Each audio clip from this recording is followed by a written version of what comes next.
The job of a tire is to get you from point A to point B safely. But sometimes that doesn't happen, either because there's a tire blowout or a separation or some kind of rupture. But to understand how that could happen, you have to understand how tires are built. Here beside me is a demonstrative exhibit built in a tire case against the tire manufacturer. It's actually a section of a tire that failed and caused serious injuries to the client.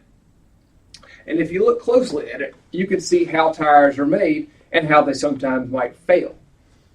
For instance, if you look inside the tire here, you can see what's called the inner liner. That should be built in a certain way so that air doesn't escape from the tire, which could cause problems. This part of the tire is called the tire carcass.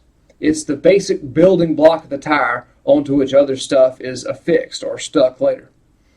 On top of that, you see two steel belts.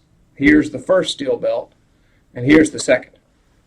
On top of that, in most well-constructed tires, you would find a nylon cap ply or some other kind of textile ply that lays over everything else and holds the tire together to keep it from failing.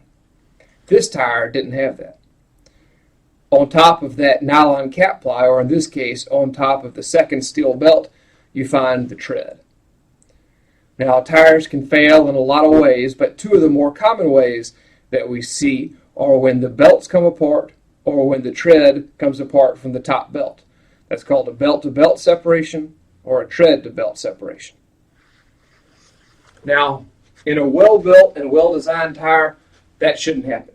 A tire should not fail in those ways. If it does, there may be a product liability case against either the tire manufacturer or the tire seller.